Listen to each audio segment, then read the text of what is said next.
Hello, everybody. So, as I know I've probably said before, we've kind of entered in a section of the syllabus where the writers we're going to be reading are sometimes produce rather polarized reactions among students. You kind of either find them very inspiring or you just hate them. So, I will say that for myself personally, when I first read Henry David Thoreau as a high school student, when I first read Jack Kerouac as a university student, I really kind of hated them, though many of my classmates loved them.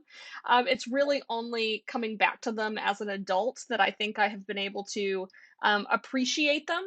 And so, for that reason, I'm very interested in the responses that students in this class have to it. Kerouac's case we will take up next week.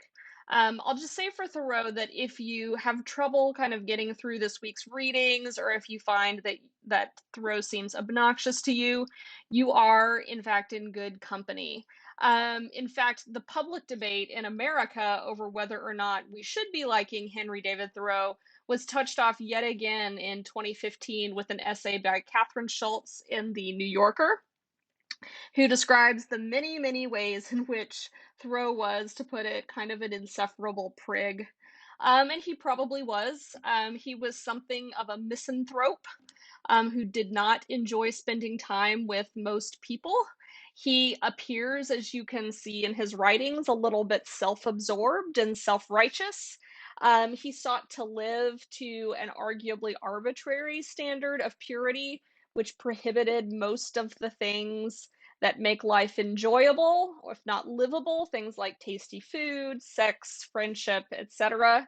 So it's easy to dislike Thoreau precisely because you kind of get the feeling that he dislikes us, and that he would maybe have contempt for us and the way that we live. And yet, Thoreau has had an undeniable impact on American and to some degree world culture. He is a saint. In some ways, of the environmental movement. He has been a deep influence on many protest movements and protest leaders. And he has inspired an entire tradition, which is what we'll be spend the next 3 weeks discussing, of ascetic idealists who have sought to escape the pressures of civilization and to live in greater harmony with nature. So, if you share that dream, if you find it compelling, then you may actually find Thoreau's work inspiring. But I find that lots of students in this program, like I myself was when I was your age, aspire towards a fairly traditional career and want to have a fairly nice standard of living. And so you can sometimes feel like Thoreau somehow condemns you, or condemns your choices and dreams. So I want to suggest here that it's just not really necessary to feel that way. And perhaps it's kind of the wrong way to approach a phenomenon like Thoreau, by trying to live up to him or feeling pressured to live up to him. Instead of asking why, like in what ways we should be like him, I would encourage you to think about why someone would be like him. For what kind of person and under what kind of conditions would Thoreau's work be useful or helpful? For example, on the Duty of Civil Disobedience, which also was comes under the title Resistance to Civil Government. It's usually just called Civil Disobedience. This is one of the most famous pieces of protest literature in the United States, possibly even in the world. The list of resistance leaders and other thinkers that it has expired is long, and it includes Lev Tolstoy, Mahatma Gandhi, Martin Luther King Jr., Emma Goldman, many, many others. And yet, this inspiration has happened, in the words of scholar Lawrence Rosenwald, in spite of the fact that the essay is individualist, secular, anarchist, elitist, and anti democratic.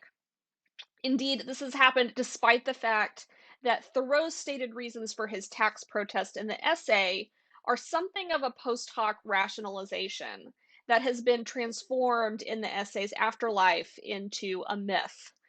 So the facts of Thoreau's protests are these. And again, I would encourage you, if you want to know more about the author's biography, to go to Wikipedia, although I'm going to show you there's some inaccuracies there.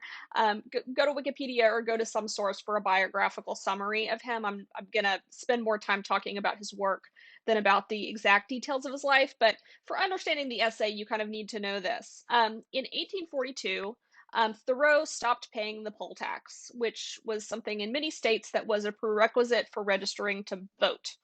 This practice was actually abolished by the 24th Amendment in 1964. So he stopped paying the poll tax in 1842.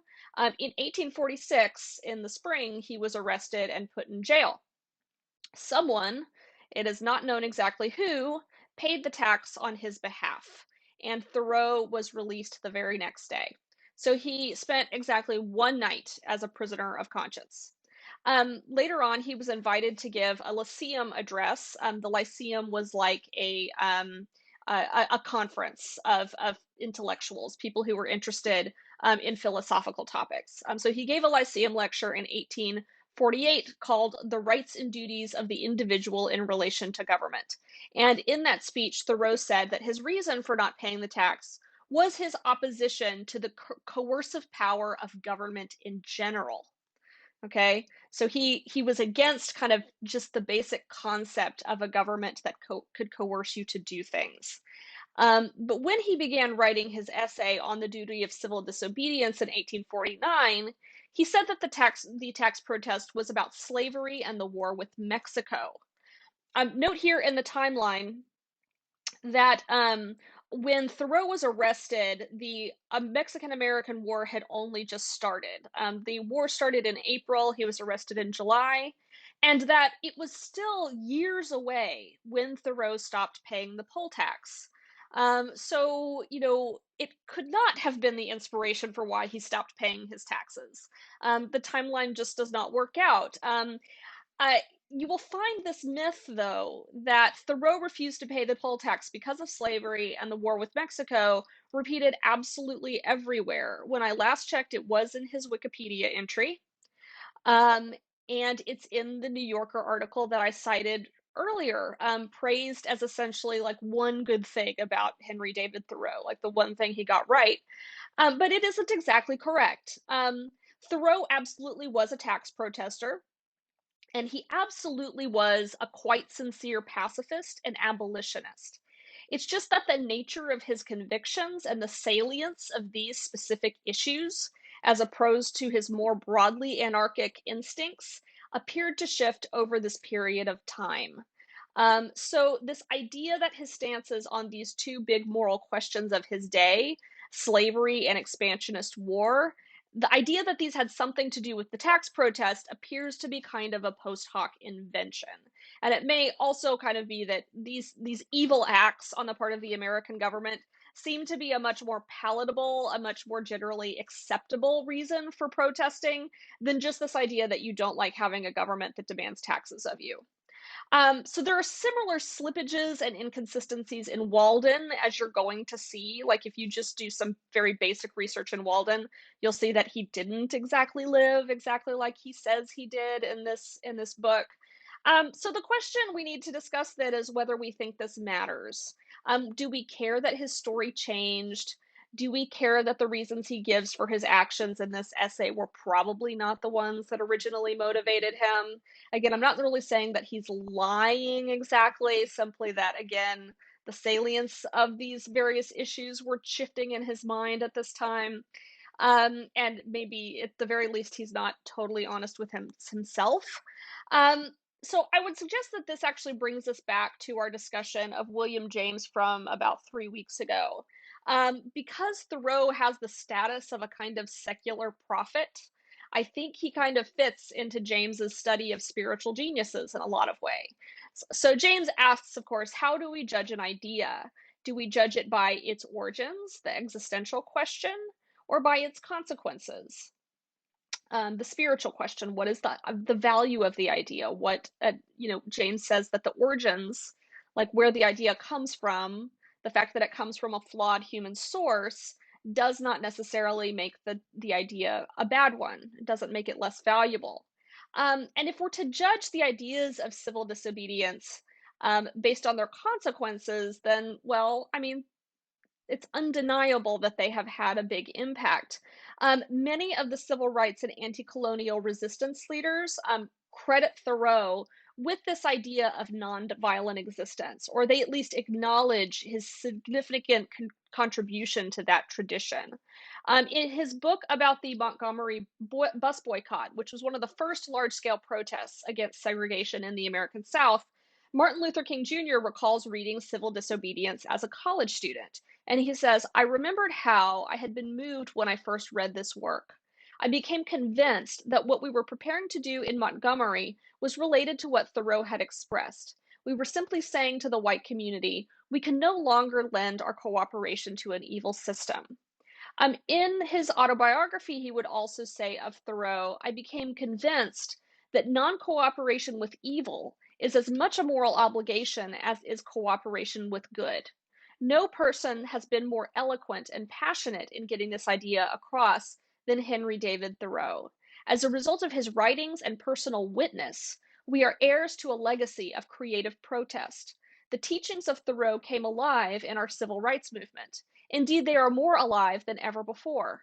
Whether expressed in a sit in at lunch counters, a freedom ride into Mississippi, a peaceful protest in Albany, Georgia, a bus boycott in Montgomery, Alabama, these are outgrowths of Thoreau's insistence that evil must be resisted and that no moral man can patiently adjust to injustice. Okay, so that's Martin Luther King.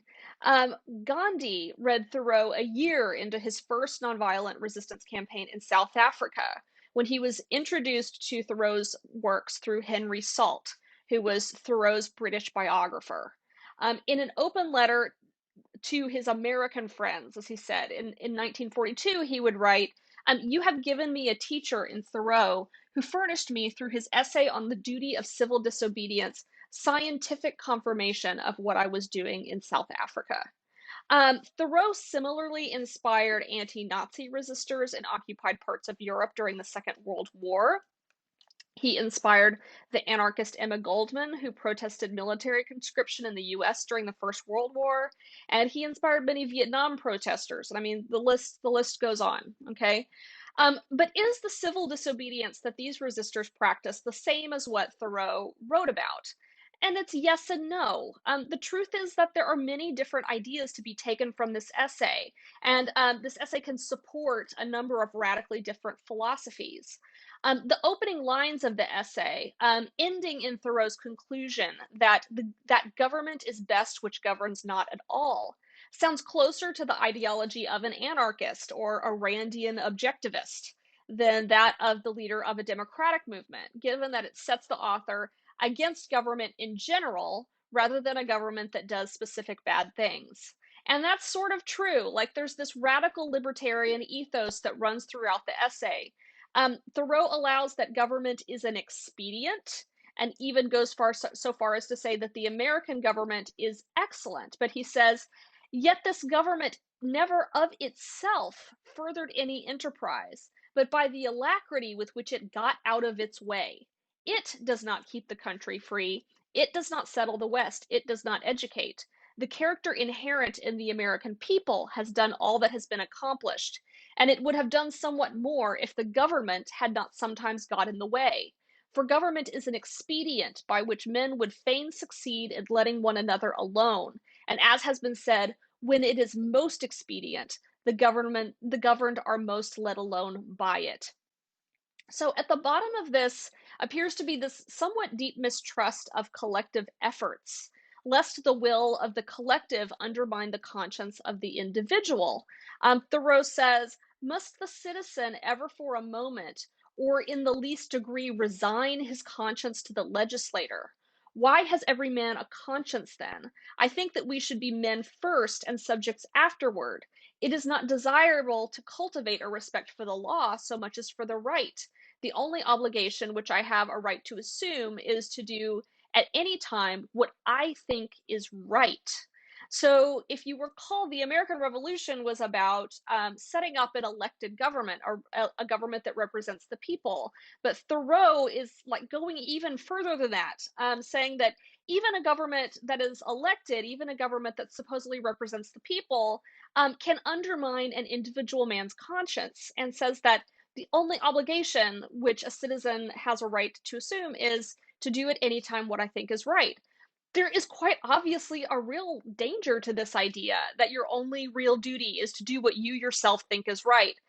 Thoreau is, of course, the student of Ralph Waldo Emerson, who has, as we have seen, argued that every man must know the truth for himself. But what happens if we arrive at completely different versions of the truth or of the right?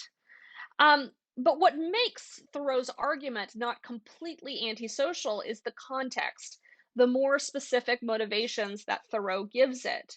He says he is not arguing for no government, but at once a better government.